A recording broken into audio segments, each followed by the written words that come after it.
네, 오늘의 말씀 마가복음 14장 12절에서 16절 그리고 22절에서 26절 말씀입니다. 네, 읽겠습니다.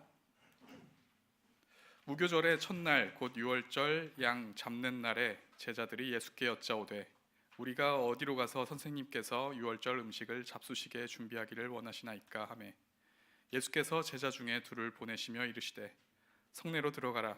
그리하면 물 한 동이를 가지고 가는 사람들을 만나리니 그를 따라가서 어디든지 그가 들어가는 그 집 주인에게 이르되 선생님의 말씀이 내가 내 제자들과 함께 유월절 음식을 먹을 나의 객실이 어디 있느냐 하시더라 하라.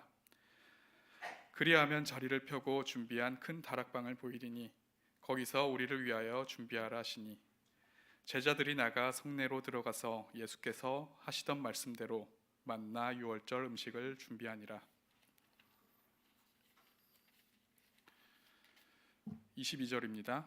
그들이 먹을 때 예수께서 떡을 가지사 축복하시고 떼어 제자들에게 주시며 이르시되 받으라 이것은 내 몸이니라 하시고 또 잔을 가지사 감사기도 하시고 그들에게 주시니 다 이를 마시매 이르시되 이것은 많은 사람을 위하여 흘리는 나의 피 곧 언약의 피니라. 진실로 너희에게 이르노니 내가 포도나무에서 난 것을 하나님 나라에서 새 것으로 마시는 날까지 다시 마시지 아니하리라 하시니라. 이에 그들이 찬미하고 감람산으로 가니라. 아멘. 반갑습니다. 참 좋으신 우리 주님의 은총과 평강이 예배 자리에 나오신 모든 분들 위해 함께 하시길 축원드립니다. 성가대 찬양 감사드립니다.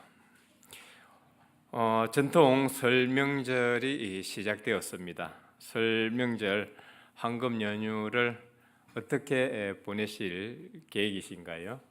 그냥 되는 대로 먹고 마시고 나라가 어수선하고 어려운 상황에서 황금 설 명절을 그냥 먹고 마시고 흥청망청 보내기도 부담스럽습니다.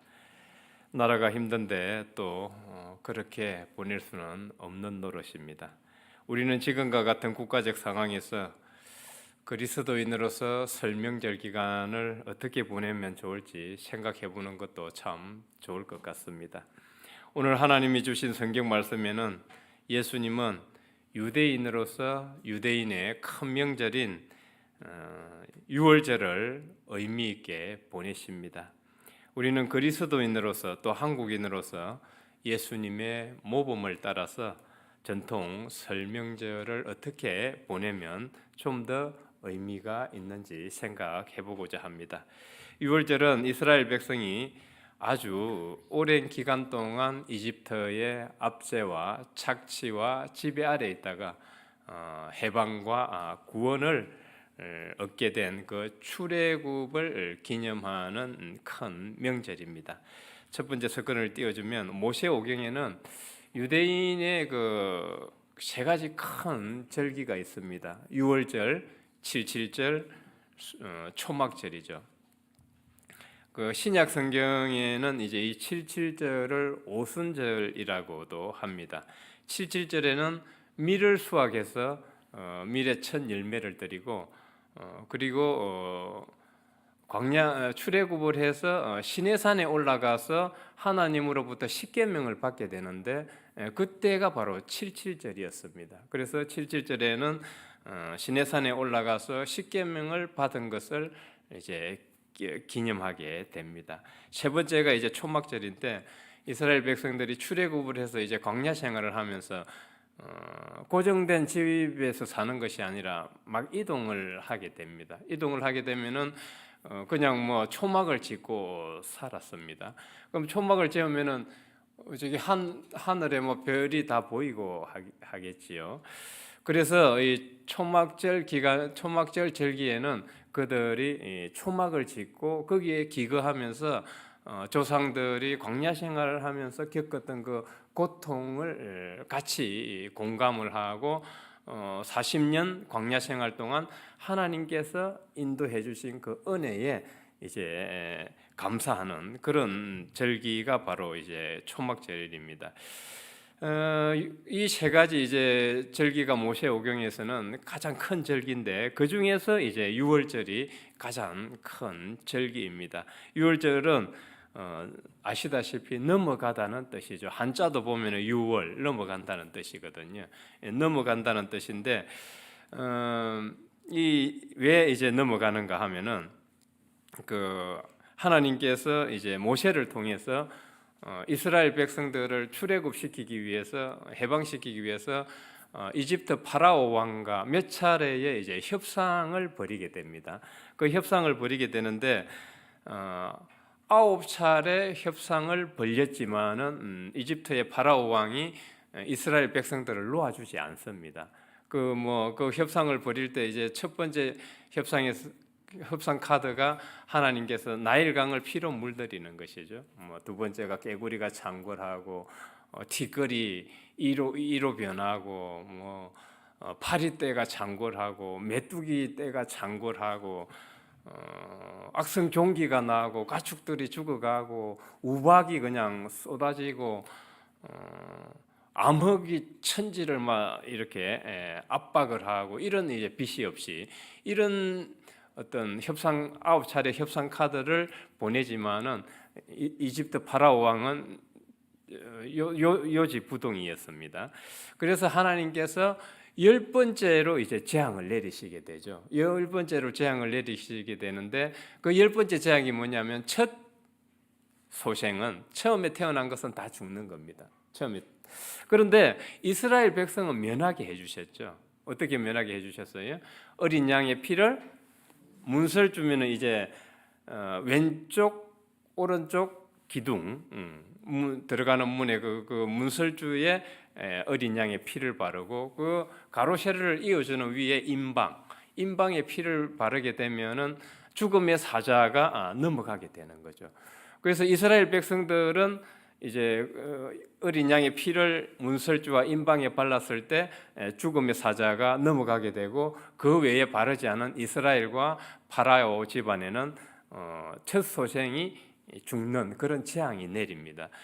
가축 사람 할 것 없이 처음 것은 다 죽어가게 되는 거죠. 이때 이제 10번째 이 카드에서 이제 파라오 왕이 두 손 두 발 다 들고 이스라엘 백성을 이제 놓아주게 되죠. 놓아주게 되는데 그래서 여기서 이제 유래한 게 유월절 바로 넘어가다는 이 뜻인데 이때 이제 죽음의 사자가 이스라엘 백성을 넘어가면서 이걸 계기로 인해서 이제 이스라엘 백성들이 이집트의 압제와 착취와 지배로부터 해방이 되는 거죠. 해방이 되고 이제 구원을 받게 됩니다. 그래서 유대인들이 가장 이제 크게 생각하는 명절이 바로 유월절이라고 하겠습니다. 이제 대대로 그 자손 대대로 그 유월절을 이제 지켜왔습니다. 그런데 이 성경에 보면은 무교절이라고 나오죠. 무교절이라고 나오는데 이 무교절은 유월절 다음 날부터 이제 일주일 동안 시작되는 것이 무교절입니다. 그 무교절은 뭐냐 하면은 그 한자를 보면은 없을 무자에다가 이 교자가 이 발효 그러니까 발효가 안 된 거죠. 왜 이제 발효 안 된 떡을 먹어? 그 무교절에는 이제 발효 안 된 떡을 먹습니다. 먹으면서 조상들이 이제 출애굽할 때 그 상황을 이제 기억을 하고 기념을 하는데 왜 발효되지 않는 떡을 먹어야 했을까요?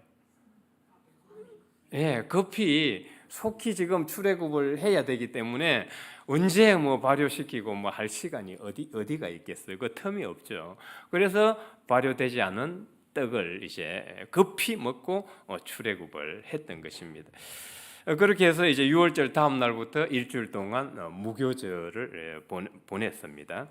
이 명절이 자손 대대로 계속 지켜져 내려왔는데 오늘 하나님이 주신 성경 말씀을 보면은 예수님도 이제 제자들과 함께 이 유월절 명절을 보내시는 것을 볼 수가 있습니다.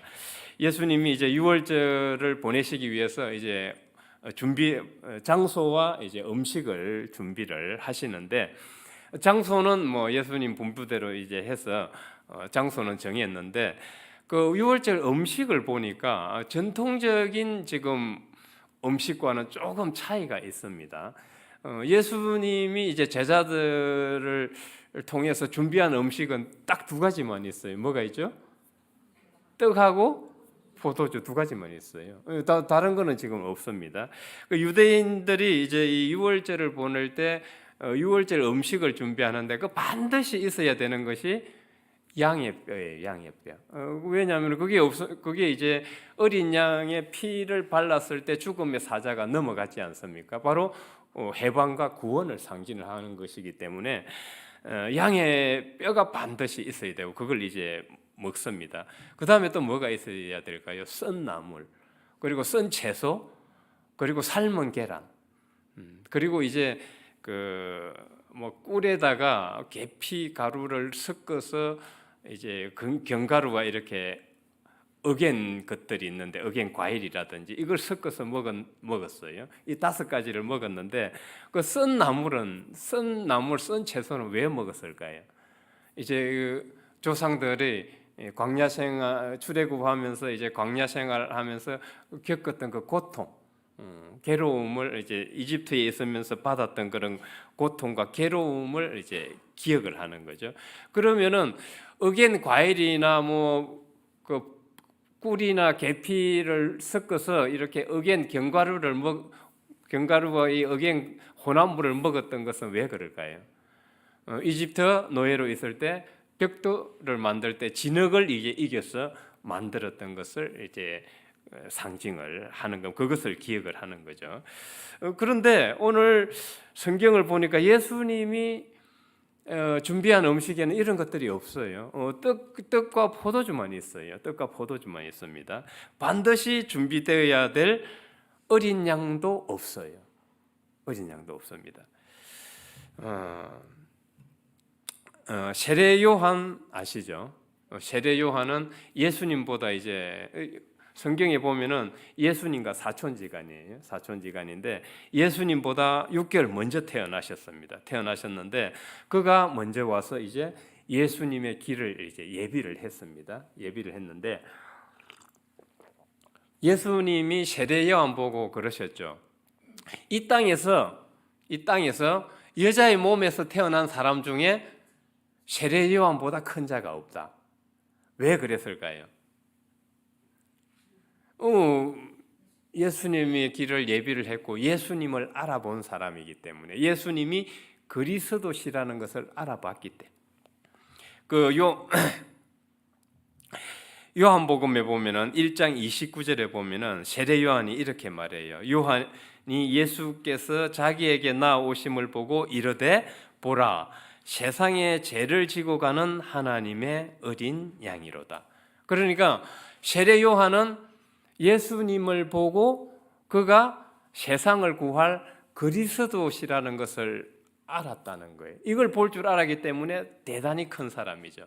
그래서 여러분들도 하나님을 믿는 사람이고 지금 역사 2000년 전에 계셨던 그 나사렛 예수가 성령으로 지금 부활하셔서 활동하고 계신다는 것을 여러분들이 지금 믿고 있잖아요. 이거는 정말 대단한 축복이에요. 그래서 예수님이 세례 요한을 당신을 알아봤을 때 이 땅에서 여자의 몸에서 태어난 자 중에 이보다 큰 자는 없다고 하셨던 것입니다. 여러분들도 정말 실제로 큰 축복을 받은 거예요.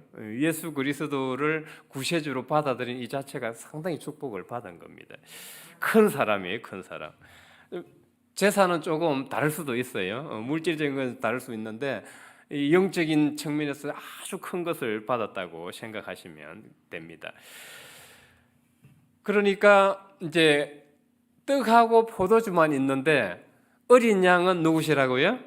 예, 어린 양은 바로 예수님이시에요. 그러니까 이제 반드시 준비되어야 될 게 이제 준비되어 있는 겁니다. 그래서 예수님께서 제자들에게 그렇게 말씀을 하시죠.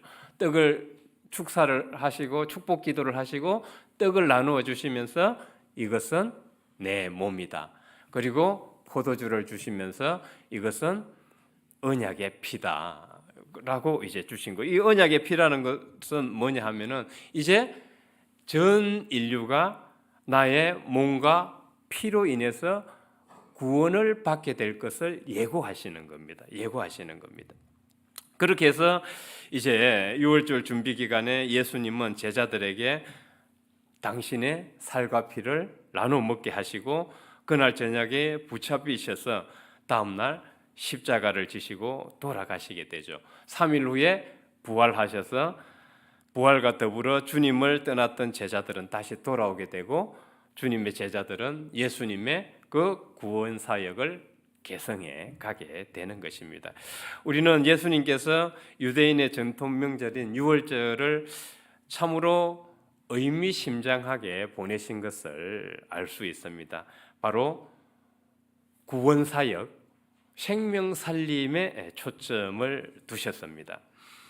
그것이 이제 십자가와 부활로 나타났습니다. 결국 예수 그리스도의 몸과 피를 마심으로써 먹고 마심으로써 우리를 옥죄고 있던 그게 억압이 되었던 착취가 되었던 지배가 되었던 세상에 무엇이든지 간에 우리를 옥죄고 있던 것으로부터 우리가 해방되고 구원을 받을 수 있다는 것입니다.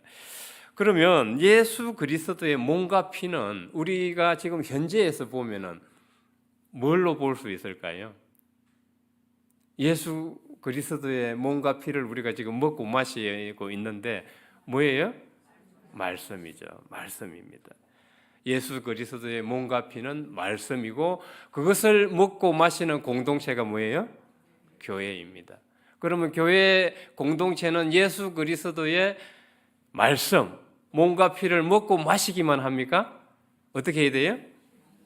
나누어 주기도 해야죠. 이게 말씀 실천이에요. 말씀 실천. 그래서 예수 그리스도의 몸과 피를 먹으면서 그것을 나누어 주는 공동체가 바로 교회 공동체가 되는 것입니다. 우리는 예수님께서 유대인의 큰 명절인 유월절에 이제 어떤 일을 행하셨는지 살펴보았는데 그것은 바로 구원 사역, 생명 살림에 초점이 있었습니다. 그러면 우리는 예수 그리스도를 따르는 제자들로서 우리나라의 큰 명절인 이제 설을 어떻게 보내면 좋을지 한번 생각을 해보겠습니다.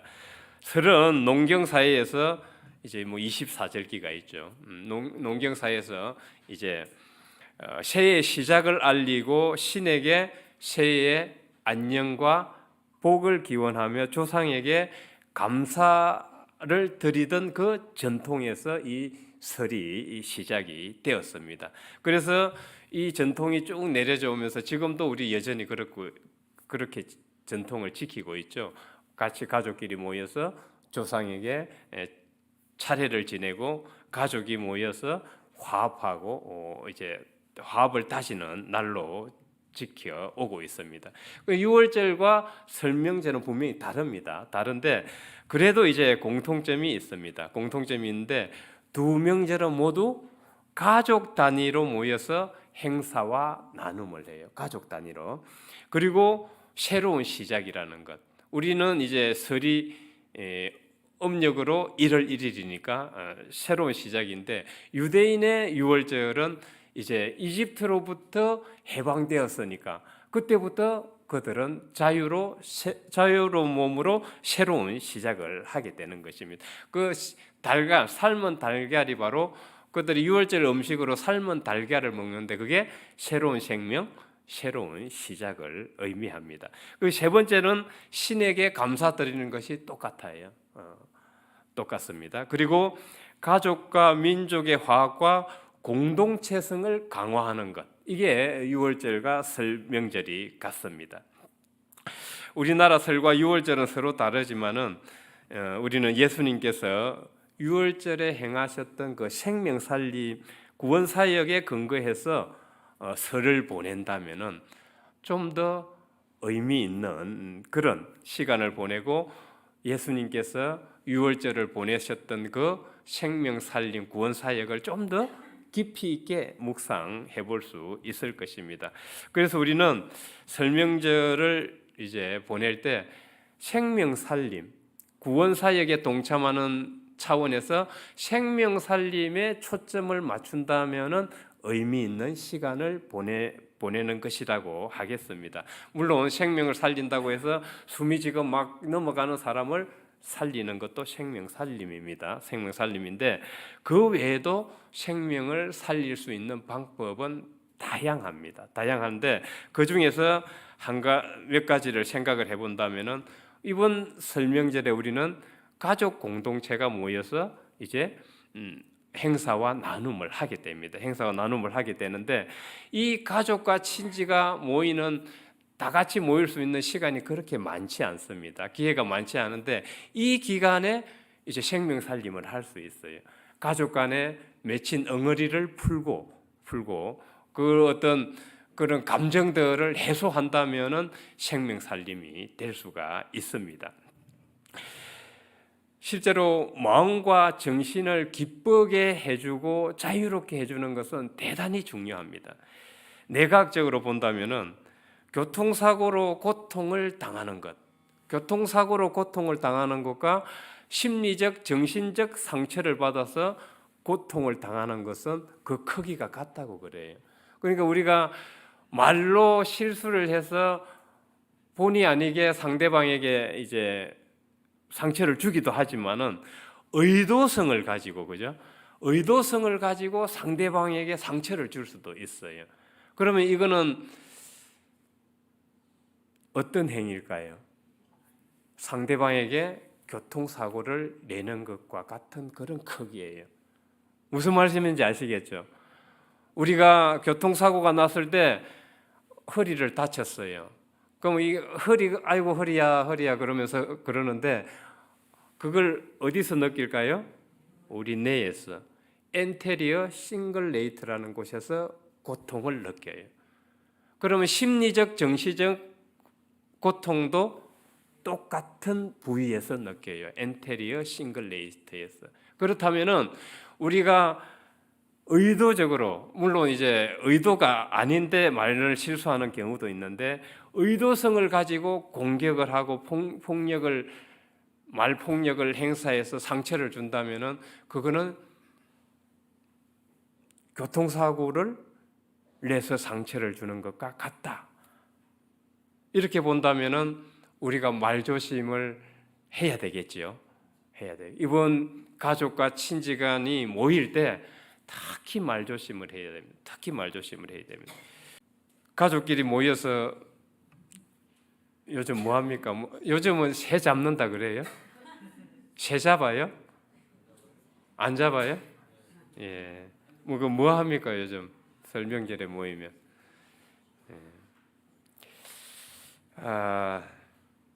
정치 이야기는 가급적 피하는 것이 좋습니다.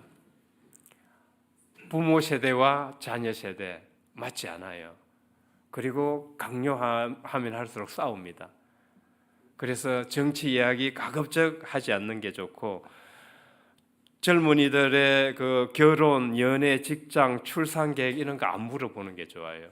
제가 한 분은 우리 젊은 저보다 한 10살 어린 목회자님이 이제 3, 4살 되는 그 아이를 얼마나 애지중지하면서 키우고 있는지 그래서 외롭다. 나도 한 명인데 기회를 놓쳤어.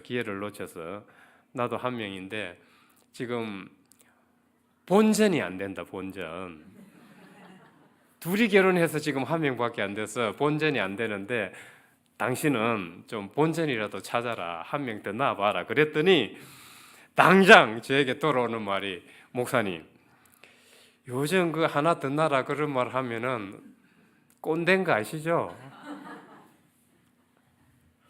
그러니까 우리는 좋은 의도로 얘기했지만은 받아들이는 사람은 그렇게 받아들이지 않아요. 그 10년 전에는 맞았지만은 지금은 맞지 않아요. 틀립니다.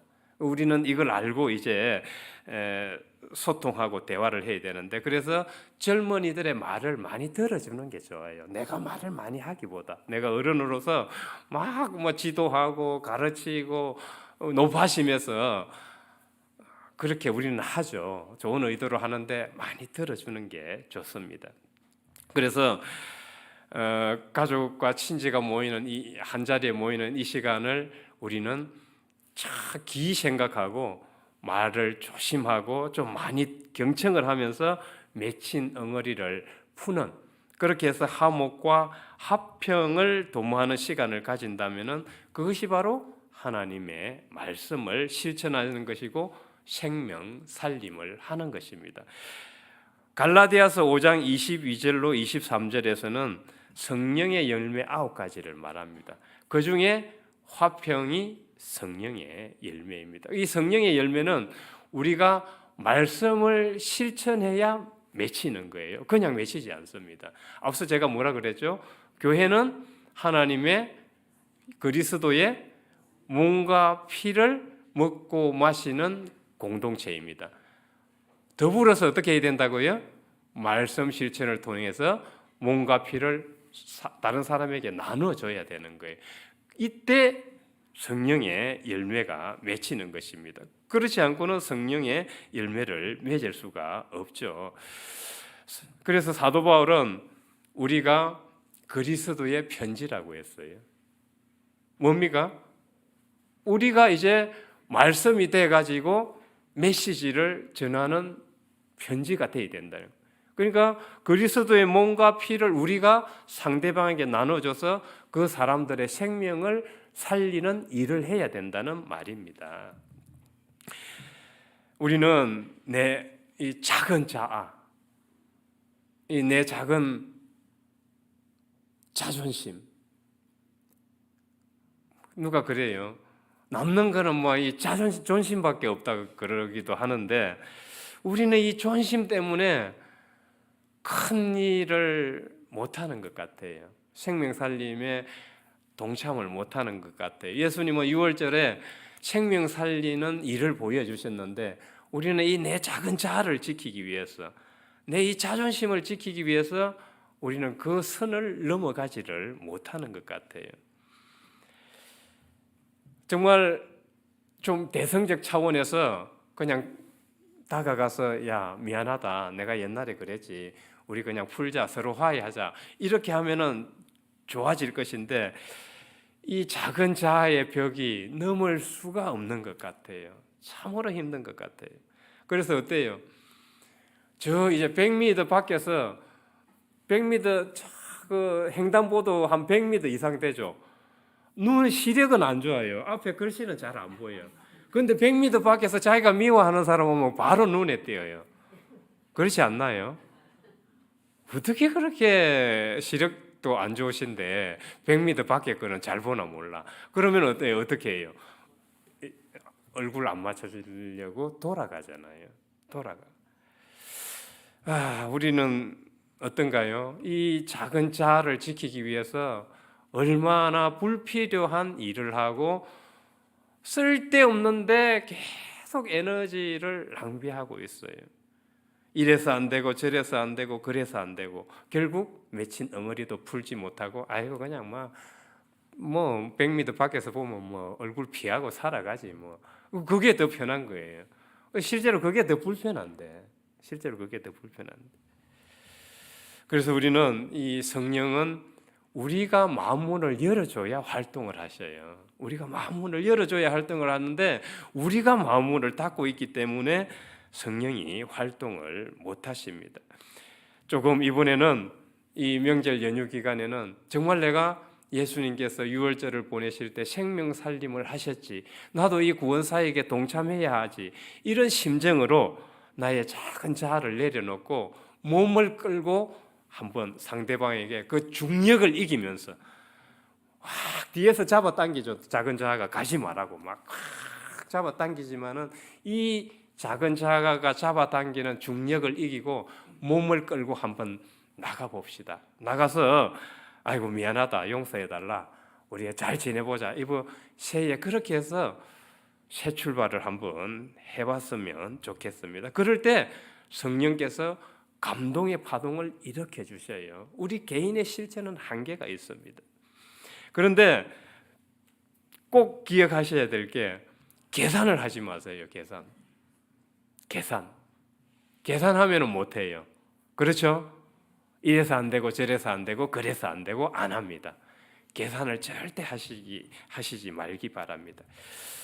다음으로 우리가 전통 설명절을 잘 보내는 방법은 설이 가진 고유한 의미인 공동체성을 강화하는 겁니다. 공동체성. 그러면 지금 현 시국을 볼 때 우리가 나라의 아픔을 보듬는 그런 기도 시간을 같이 공동체적으로 합력해서 기도 시간을 갖는 것이 중요하다고 봅니다. 아이고 나라야 뭐 어떻게 되든지 말든지 뭐 나는 상관없다 뭐 이렇게 살 수도 있겠죠. 지금 제가 그 기독교 상담학 하시는 분과 조금 대화를 나누다가 며칠 전에 이런 얘기를 들었어요. 지금 상담센터에 전화통이 막 불이 난답니다. 왜 그럴까요?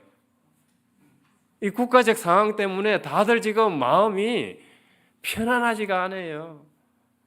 편안하지가 않아서 우울하고 불안한 사람들이 너무 많이 생겨가지고 상담센터에 전화해서 지금 불이 나고 있답니다. 지금 국가적으로 상당히 어려운 상황이에요.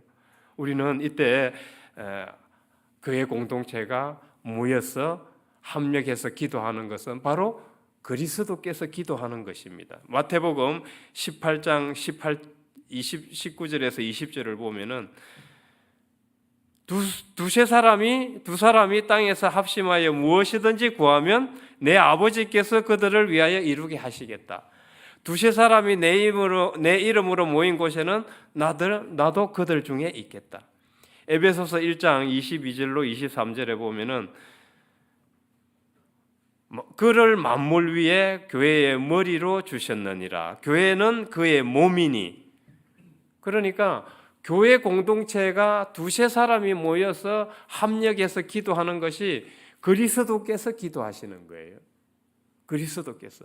이걸 하나님께서는 꼭 이루어 주신다고 하셨습니다. 우리 이번 설명절 연휴 기간을 우리 공동체를 살리는, 공동체를 강화하는 데 초점을 두고 조금 기도 시간을 갖는다면 참으로 의미 있는 시간이 될 것이라고 봅니다. 세상에는 보이지 않는 에너지가 파동으로 흐르고 있어요. 동양에서는 그걸 기라 그럽니다. 그런데 재미있는 것은 양자물리학에서 이 파동으로 흐르던 것이 우리의 의식이 집중되고 딱 개입될 때 알맹이, 입자로 바뀐다 그래요. 입자로. 이것은 무엇을 뜻하냐 하면은 양자물리학에서 증명된 거예요. 그래서 양자의 입자성과 파동성, 이중성을 얘기를 하는 겁니다. 이것은 아주 중요한 의미를 담고 있어요. 우리의 의식이 개입될 때 결과를 바꿔 놓을 수 있다는 거예요. 결과를 바꿔 놓을 수 있다는 거예요. 그래서 두세 사람이 합력해서 기도하는 것 대단히 중요해요. 대단히 중요합니다. 그는 교회 공동체의 기도이자 곧 그리스도의 기도가 되는 것입니다. 여러분들이 들어보셨을 거예요. 피그말리온 효과, 기대 효과. 실제로는 다 같은 맥락입니다. 같은 맥락입니다. 의식이 개입되면은 지금 파동으로 흐르던 에너지 흐름에 자극을 주기 때문에 그게 알맹이로 변하면서 결과가 바뀌게 된다는 것이죠. 그래서 과학적으로 보나 신앙적으로 보나 우리가 기도 행위를 한다는 것은 대단히 중요한 것입니다. 어떤 신학자는 그렇게 얘기를 합니다. 우리의 기도 행위가 곧 성령의 현현이다. 이 정도로까지 얘기를 해요. 그만큼 기도가 중요하다는 말입니다. 신앙적으로 중요한 것은 분명히 과학적인 것은 참고하시고 중요한 것은 주님께서 약속하셨던 두세 사람이 모여서 합력해서 기도하면 아버지께서 이루어 주신다는 약속입니다. 우리는 이 약속을 믿고 혼란하고 어수선한 사회와 국가의 빠른 안정과 빠른 회복을 위해서 합심해서 기도하는 시간을 가졌으면 좋겠습니다. 세 번째, 어려운 이웃이나 어려운 사람들을 두루 살피며 돌봄의 시간을 갖는 것과 내가 만나는 사람에게 친절을 베푸는 거예요. 이거는 성령의 열매에서 자비와 양선이 권사님 계셔요. 자비와 양선이에요. 자비와 양선. 끝으로 연휴 기간 우리는 새해 우리가 세웠던 계획을 다시 한번 재정비하고 구체적으로 어떻게 실천한 것인지를 계획을 세워보면 좋을 것 같습니다. 결론적으로 주님은 유대인의 유월절 명절에 구원사역, 생명살림에 초점을 두고 유월절을 보내셨습니다. 우리 교회 공동체는 주님께서 나누어 주신 몸과 피를 먹고 마시는 공동체고 그것을 나누는 공동체입니다. 그것이 말씀 실천인데 그것이 곧 생명을 살리는 것입니다. 그것이 친지와 가족과 화합을 도모하든 또 내가 만나는 사람에게 친절을 베풀고 어려운 사람을 돕는 것이건 또 구국 기도회를 하는 것이건 간에 생명 살림에 초점이 있다면 그것은 구원 사역에 동참하는 것입니다. 이번 명절을 그렇게 보내는 저와 여러분이 되시길 주의 이름으로 축원드립니다. 하나님 아버지 감사드립니다. 우리는 긴 설 명절 연휴 기간을 맞이하였습니다. 어떻게 보낼까를 생각해 보았습니다. 예수님께서는 유대인 큰 명절인 유월절에 구원 사역을 하시고 생명 살림에 초점을 두셨습니다. 교회 공동체는 주님의 몸과 살을 먹고 마시며 말씀 실천을 통해서 상대방에게 몸과 피를 나누는 공동체입니다. 저희들도 이 명절 연휴 기간 생명 살림에 초점을 두고 말씀 실천을 통해서 주님의 몸과 피를 나누는 삶을 살아가겠습니다. 성령께서 인도하여 주시고 저희들의 부족함을 채워주셔서 성령으로 활동하여 주옵소서. 감사드리며 예수 그리스도 이름으로 기도드립니다. 아멘.